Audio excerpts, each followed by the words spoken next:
मैं प्रदीप सत्ता आपके अपने YouTube चैनल प्रदीप टीचिंग अड्डा पे स्वागत करता हूं। आशा करता हूं आप सभी अच्छे होंगे।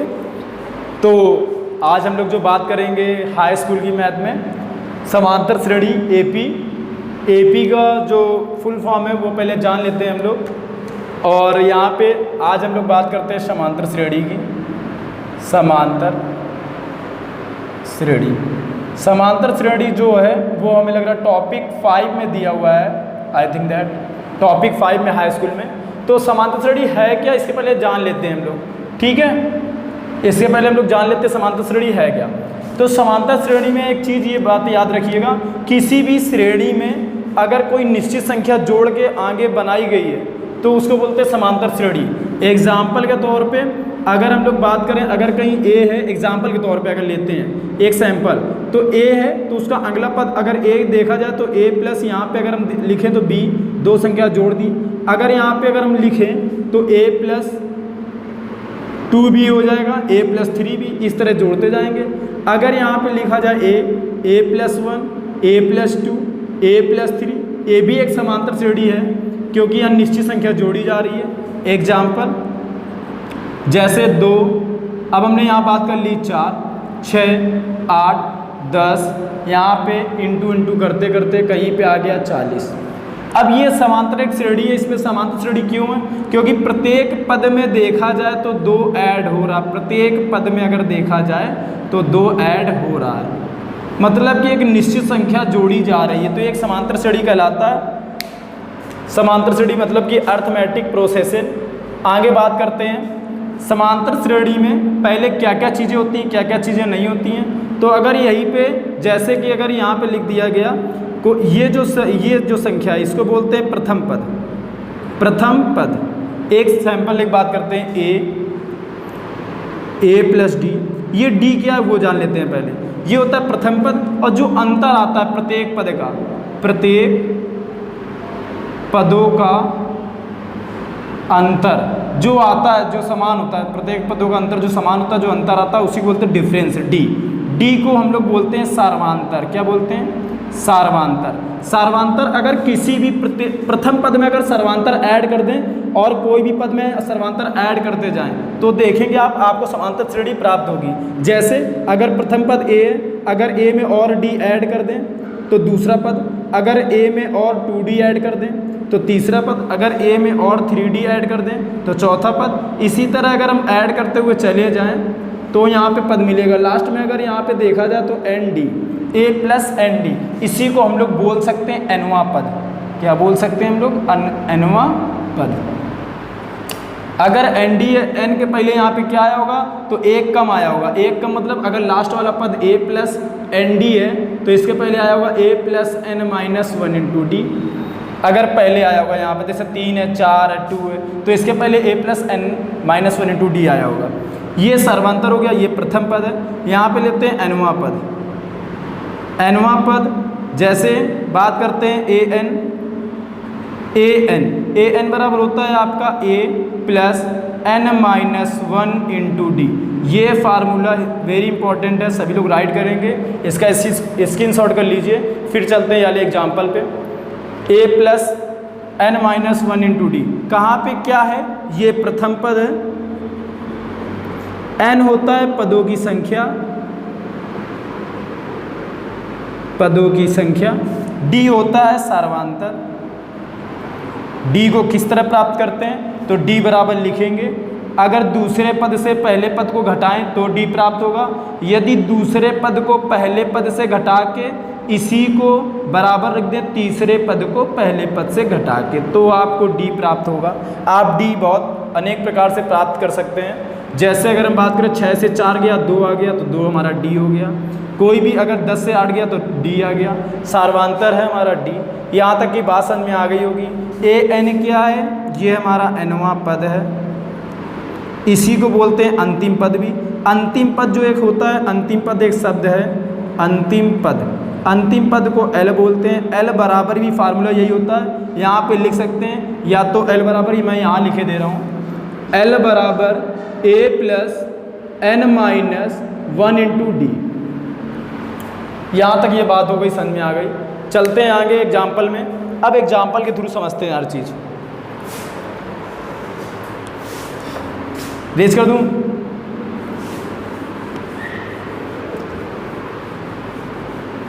जैसे अगर इसी सवाल में पूछ देता, जैसे हमसे इसी सवाल में पूछता, अगर पहला क्वेश्चन ये होता श्रेणी का 15वां पद बताइए, श्रेणी का 15वां पद बताइए, श्रेणी का सर्वांतर बताइए। 15वां पूछता, 16वां पूछता, 17वां या 18वां जो भी पूछता, यहाँ तक कि अभी इसमें अंतिम पद का जिक्र किया गया है, तो अभी इसमें सवाल अंतिम पद वाला नहीं ले रहे हैं। इसके बाद जो दूसरा सवाल समझाएंगे उसमें अंतिम पद आपको समझाएंगे। चलते हैं श्रेणी का 15वां पद कैसे ज्ञात करते हैं। देखिए 15वां पद कहाँ है, तो जहाँ पे जितना नंबर जितना भी वां का है तो होता है एनवां, तो एन यहाँ लेते हैं एनवां।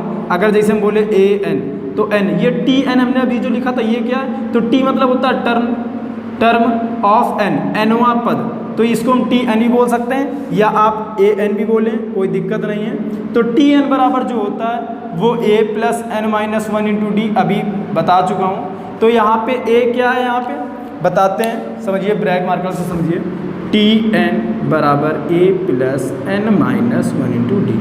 तो यहाँ पे 15वां पद है, 15वां पद पूछा है तो यहाँ n की जगह 15 लिख दूंगा, जहाँ जहाँ n है वहाँ वहाँ लिखेंगे 15।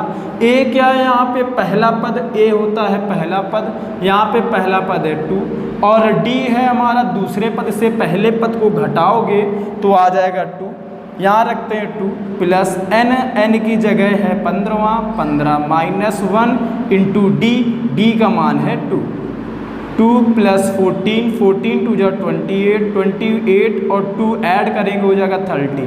तो हमारा जो 15वां पद है वो 30 है, जो हमारा 15वां पद आएगा वो हमारा 30 है, प्राप्त हो चुका है। चलते हैं दूसरे सवाल में, ये था ए नंबर। बी नंबर सवाल में अगर हम बात करें श्रेणी का सार्वंतर, तो सार्वंतर आप जानेंगे डी बराबर होता है T2 माइनस T1, तो T2 4 माइनस T1 2 आ जाएगा आपका 2। आप एक और फार्मूला बताया था T2 minus T1, T3 minus T2, मान रखेंगे तब भी 2 बराबर 2 आ जाएगा, आपको प्राप्त होगा 2। यहाँ तक की बात आपको समझ में आ गई होगी। चलते हैं दूसरे एग्जाम्पल में, स्क्रीनशॉट अगर करना है तो करिए, इसको आप नोट कर लीजिए। चलते हैं आपके अगले सवाल में।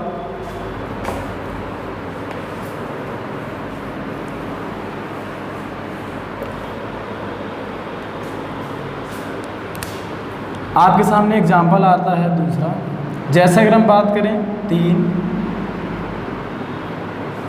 5, 7, 9, 11, इसी में ऐड करते हुए चलना, इसी में ऐसे इस तरह लिख दिया मैंने। अब बोला गया श्रेणी का अंतिम पद बताइए, श्रेणी का अंतिम पद बताइए, या बोला गया है श्रेणी का अंतिम पद बताइए, या बोला गया है श्रेणी में पदों की संख्या बताइए। तो एक चीज़ आप याद रखें, जब भी आपको लास्ट वाला पद नहीं दिया जाएगा तो ये नहीं पूछा जाएगा पदों की संख्या बताइए, क्योंकि लास्ट वाला पद बता ही नहीं है कहाँ पे पदों की संख्या कितनी है। अगर लास्ट वाला पद आपसे कह देता है यहाँ पे कि 23 है या 25 है, कुछ भी आपसे कहता, तो हम लोग मानते हैं यहाँ पे कि पदों की संख्या कितनी है। एग्जाम्पल फॉर हम लोग लेके चलते हैं, जैसे 23 या 25 है, लास्ट वाला पद हमने मान लिया। जैसे अगर हम इसमें जोड़ते जाएंगे 13 मिलेगा, फिर इसके बाद 15 मिलेगा, 17 मिलेगा, 19 मिलेगा, और फिर 21 मिलेगा, 23 मिलेगा, 25 मिलेगा, मिलता हुआ चला जाएगा, आगे 27 मिलेगा, 29 मिलेगा। तो अगर ये दिया गया 23 से 25, तो श्रेणी में पदों की संख्या अगर पूछा है, सबसे पहली चीज़ अंतिम पद अगर नहीं दिया होगा तो अंतिम पद पूछेगा, अंतिम पद से ही पदों की संख्या निकाली जाएगी। पदों की संख्या क्या होती है, n होती, बता चुका हूँ। फार्मूला लिखूंगा, लास्ट वाला पद L बराबर a plus n minus 1 into d. L की जगह यहाँ पे हम लोग Tn भी लिख सकते हैं, Tn वहाँ पद अंतिम पद भी होता है, या L लिख दें तो कोई प्रॉब्लम नहीं है। L का मान यहाँ पे देखेंगे आप 25 दिया हुआ है, a का मान पहला 3 प्लस n पदों की संख्या मालूम नहीं है, डी डी यहाँ पे देखिए पहले पद को इससे घटाइए 2 आएगा, इसको इससे घटाइए 2 आ रहा, इसको इससे घटाइए 2 आ रहा, प्रत्येक दशा में आपको मिलेगी 2। तो अगर इसका मल्टीप्लाई अंदर कर देते हैं तो हम लोग देखेंगे 3, 2 का मल्टीप्लाई कर देंगे 2n माइनस 2, 3 में से 2 गया 1 आ जाएगा, 1 इस तरफ आएगा तो एक सब्ट्रैक्शन हो जाएगा, 2n आ जाएगा, n बराबर आप देख रहे हैं तो यहाँ पे 12 आ जाएगा, 12 n बराबर 12 मतलब 12 पद हैं, 12 पद हैं। इस श्रेणी में कितने पद हैं? 12 पद है। यहाँ तक की उम्मीद करते हैं यहाँ तक कि सभी को समझ में आया होगा। चलते हैं हम लोग आगे एक फार्मूले पे। अगर जैसे श्रेणी दे दी जाए, कोई सी भी श्रेणी दी जाए x y z, जैसे अगर आपको दी जाए माइनस का 11, ठीक है, इसी में फिर दे दिया जाए माइनस का 9, minus 7, minus 5, minus 3, minus 2, minus 1, जिस तरह यहाँ पे दिया हुआ है, फिर माइनस आप करेंगे डॉट डॉट डॉट डॉट। और बोला गया है बोला गया जाए श्रेणी में 15वां पद बताइए, श्रेणी में 15वां पद बताइए, 15वां कह दे, 12वां कह दे, कुछ भी कह दे, 12वां पद, 15वां पद, जितना भी कह दे। तो हम लोग को मालूम है कि यहाँ पे देखेंगे Tn बराबर a plus n minus 1 into D होता है। n में से 1 कम कर रहे हैं, अगर यहाँ 12 रखते तो 12 से 11 आएगा, अगर 15 रखते 15 से 14 आएगा। तो इसको डायरेक्ट हम कह सकते हैं कि जो 12वां पद है हमारा, अगर हम डायरेक्ट कहें कि 12वां जो पद है तो वो a प्लस 11d, इसी में मान रख देंगे a का और d का, तो आंसर निकल आएगा। अगर यहाँ पे 15 पूछा जाए तो a प्लस 14d, यहाँ पे a और d का मान रखेंगे तो मान निकल आएगा। किस तरह समझिए, ये डायरेक्ट बता रहा हूँ, समझते हैं। 12वां का तो t 12 हो गया, a का मान यहाँ दिया हुआ है -11 प्लस n का मान कितना है, बोला गया पदों की संख्या ना पूछ के यहाँ बोला गया 12वां पद, तो n का मान यहाँ पे जो यहाँ पे n का मान है 12वां पद वहाँ पद, तो यहाँ पे हम लोग रख देंगे 12 माइनस 1। d का मान कितना है, तो देखिए दूसरे से इसको घटाइए, -9 से घटा रहे हैं हम लोग, तो माइनस माइनस हो जाएगा प्लस, प्लस का 11 इक्वल आ जाएगा प्लस का 2, ये d बराबर है, जब भी 2 आया तो यहाँ 2 रख दिया, -11 प्लस 12 में से 1 गए 11, 11 दूनी 22, 22 और 11, 11 में से 1 गए 22 में से 11 गए 11 आ गए प्लस के, तो t 12 का जो मान आया वो हमारा 11 आ गया।